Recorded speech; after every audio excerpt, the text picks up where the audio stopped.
Merhaba arkadaşlar, bugün Levuçi 5'i görüyoruz.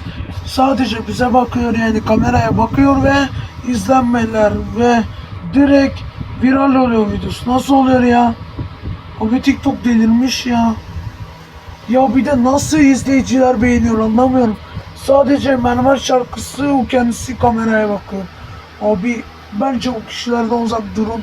Gidin adam akıllı şeyler izleyin. En iyisi. Hakkını verenleri izleyin bence. Bak nasıl bakıyor ya, delireceğim. Yemin ederim ben böyle bir video atsam anca 2 izlenme alır. Anca. Bir beğeni bile almaz ama bunu viral olmuş, direkt trendlere girmiş. Algoritmayı da düşünmüyorum bile. Yani TikTok